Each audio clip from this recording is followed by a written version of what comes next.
Conseil des ministres s'est réuni ce jour, vendredi 18 novembre 2016, en séance hebdomadaire, sous la présidence du président de la République, chef de l'État, chef du gouvernement. 6 dossiers majeurs ont été examinés. Le premier, il s'agit du pilotage du projet Assurance pour le renforcement du capital humain. Le dispositif actuel de protection sociale révèle que seulement 8,4% de la population béninoise est couverte par l'assurance maladie. Aucun mécanisme de protection sociale n'existe pour les acteurs du secteur informel, acteurs représentant 95% de la population active. Le gouvernement est donc préoccupé par l'état de vulnérabilité des populations et il envisage de reconstruire le système de protection sociale, mais dans une perspective de renforcement du capital humain. Le Conseil a décidé de concevoir un projet dénommé Assurance pour le renforcement du capital humain, qui sera une combinaison d'un certain nombre de services de protection sociale aux populations. Ces services comprendront l'assurance maladie, la formation, le crédit, la retraite et divers filets sociaux. Ces services seront gérés par une agence, l'Agence nationale de protection sociale et aussi des agences départementales dans une approche de faire-faire et de recours à des partenariats publics-privés. Les bénéficiaires des services seront pré-identifiés dans la base nationale de données biométriques, parce qu'on va constituer cette base nationale de données biométriques en 2017. Pour engager la traduction de cette volonté du gouvernement dans les faits, le Conseil a adopté un décret portant création du Comité national de pilotage. La mission de ce Comité national de pilotage est d'élaborer le document de projet Assurance pour le renforcement du capital humain et de définir le mécanisme global de protection sociale permettant à la fois aux artisans, transporteurs, commerçants, artistes et agriculteurs d'accéder aux services sociaux de base à fournir par l'Agence nationale de protection sociale à des coûts réduits. Deuxième dossier. Dénonciation de l'avenant numéro 1 à un contrat de concession pour la mise en place et l'exploitation du guichet unique au port de Cotonou dans le cadre d'un partenariat public-privé avec la société Ségub SA. Les opérations du guichet unique portuaire et celles du guichet unique pour les opérations du commerce extérieur portent sur l'automatisation totale des opérations de passage des navires et des marchandises. Le guichet unique au port de Cotonou a été mis en place le 10 novembre 2010 par une convention signée entre le Bénin et la société d'exploitation du guichet unique du Bénin, Ségub, dans le cadre d'un partenariat public-privé. L'article 6 de la convention de concession stipule ceci. Par activité concédée, au sens de la convention de concession, il faut entendre l'automatisation totale des procédures et formalités de passage des navires et des marchandises et la diffusion d'informations générales et spécifiques utiles à la communauté portuaire.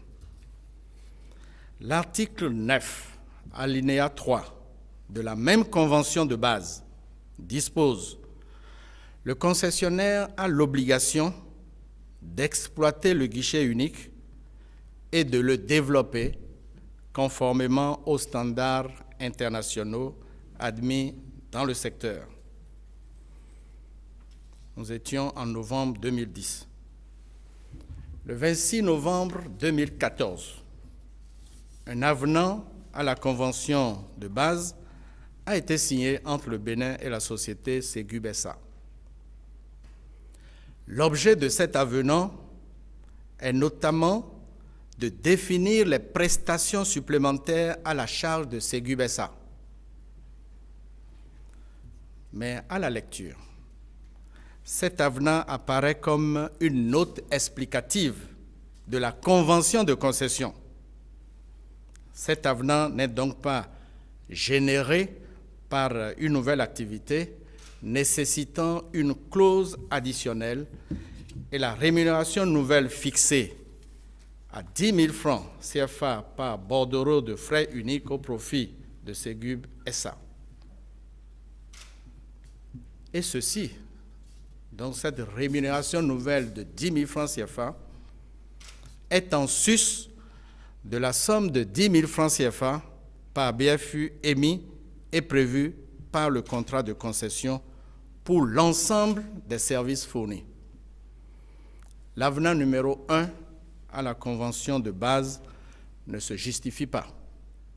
Au regard de ces constats, le Conseil a instruit le ministre des Infrastructures et des Transports à l'effet de dénoncer l'avenant numéro 1 à la convention de concession, de faire reverser à l'État toutes les rémunérations indues dont a bénéficié la société Ségub depuis novembre 2014 au titre du guichet unique pour les opérations du commerce extérieur, ce qu'on appelle généralement GUIOS. Et troisièmement, de prendre les mesures pour mettre immédiatement un terme à la perception abusive de la somme de 10 000 francs par BFU émis au titre du GUIOS. Donc, réduction des charges pour les entreprises.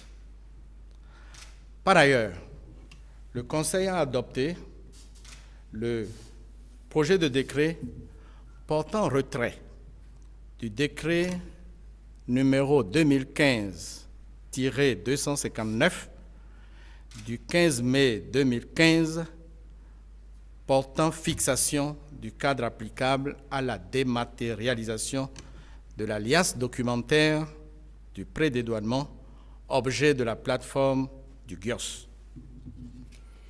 Pour conclure sur ce dossier,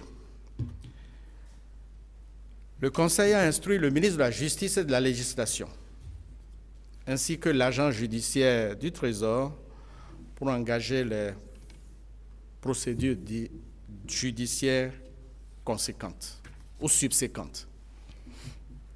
Troisième dossier.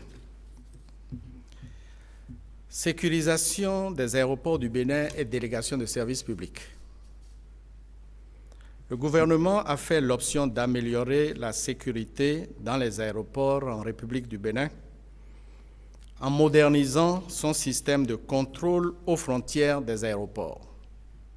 En effet, face aux dysfonctionnements enregistrés, le renforcement de la sécurité des opérations de contrôle des entrées et sorties de voyageurs effectuées dans les aéroports du Bénin devient un impératif. La mise en place d'un système de contrôle des entrées et sorties permettra également d'automatiser les procédures et d'améliorer la qualité et la précision du contrôle.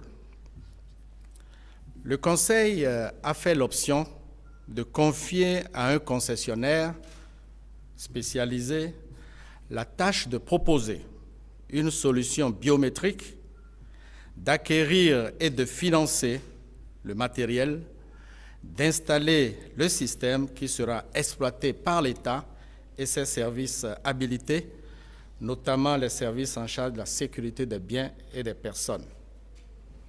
Le concessionnaire assurera également la formation et la maintenance du système. Des sociétés ont manifesté un intérêt à ce projet. La société identifiée Morpho 10 dispose des capacités techniques et financières nécessaires pour satisfaire à toutes les responsabilités associées à la mise en place du système de contrôle au profit de l'État dans le cadre d'une modalité, la modalité de BOT, c'est-à-dire construction, exploitation, transfert et donc d'une délégation de services publics. Cette société propose un système biométrique à base d'empreintes digitales et de reconnaissance faciale.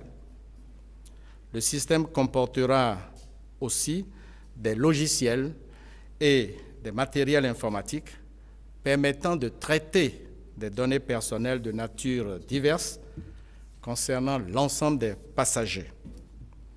Ces données seront conservées dans une base centralisée et évolutive.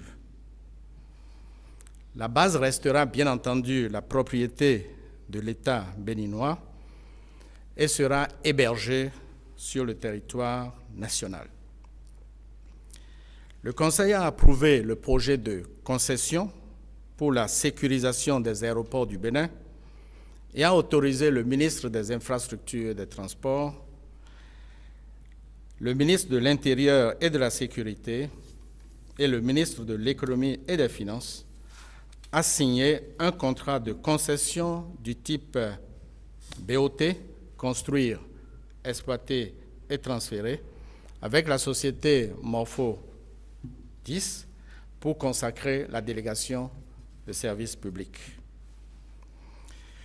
Ce contrat comportera également la constitution, la formation, la maintenance et l'assistance à l'exploitation du système de contrôle des entrées et sorties pour l'aéroport international Cardinal Bernardin Gantin. Tout ceci sera fait conformément à l'article 20 de la loi du 24 octobre 2016 portant cadre juridique du partenariat public-privé en République du Bénin et des articles 48 et suivants du Code des marchés publics et de la délégation de services publics. Le Conseil a pris un décret portant désignation des membres du comité de suivi de la mise en place d'un système de contrôle sécurisé de l'aéroport de Cotonou. Quatrième dossier, recensement administratif à vocation d'identification de la population. Le recensement de la population d'un État et la gestion de l'identité de ses ressortissants constituent un enjeu en termes de développement durable et de sécurité intérieure. Le gouvernement a décidé de mettre en place un programme d'envergure portant sur la constitution d'un fichier national centralisé et informatisé de l'identité de l'ensemble des ressortissants et résidents. Il s'agit donc d'un système informatisé qui permettra de recenser la population à partir des informations nominatives, personnelles, biométriques et les empreintes digitales électroniquement capturées afin de faciliter leur identification au moyen de la technologie appropriée. La collecte des données personnelles et biométriques se fera sous forme donc d'un recensement administratif à grande échelle à vocation d'identification de la population. L'ancrage juridique de cette opération est garanti par la loi sur la protection des données personnelles. Des discussions engagées avec des partenaires potentiels, il se dégage que la société Safranis pourra mettre en œuvre une solution informatisée et personnalisée de recensement des populations et à terme la constitution d'un fichier national centralisé et de personnalisation des titres d'identification officiels. Sur ces bases, Le Conseil a autorisé le recensement administratif à vocation d'identification de la population et la signature par le ministre de l'Intérieur et de la Sécurité publique et le ministre de l'Économie et des Finances d'un contrat d'acquisition de matériel logiciel, licences et services avec la société Safranis. Le Conseil a en outre mis en place, par décret, un comité technique de pilotage du recensement administratif à vocation d'identification de la population. Le comité technique de pilotage assurera la coordination technique des opérations en relation avec l'opérateur technique. Un comité interministériel de supervision a été mis en place. Enfin, sur cette question, le Conseil a adopté le décret définissant les modalités du recensement administratif à vocation d'identification de la population. 5e dossier, mise en place du comité technique d'orientation et de supervision de la réalisation du cadastre national. Le 12 octobre 2016, le Conseil avait autorisé la mise en place du projet de plan directeur pour la réalisation du cadastre national. Pour la mise en œuvre efficace de cette décision et la coordination des travaux de méthodologie et d'opérationnalisation du cadastre, il apparaît nécessaire de mettre en place un comité technique d'orientation et de supervision. Un décret a été pris par le Conseil à cet effet. 6e dossier, promotion de l'hôtellerie mobile au Bénin. Dans la perspective d'améliorer les infrastructures d'accueil adaptées aux sites de pèlerinage en particulier, le Conseil a instruit le ministre du Tourisme et de la Culture à l'effet d'élaborer un cahier de charges fixant les conditions générales pour exercer l'activité de l'hôtellerie mobile sur l'étendue du territoire national. Voilà les 6 points majeurs de cette séance hebdomadaire. Je vous remercie. Merci.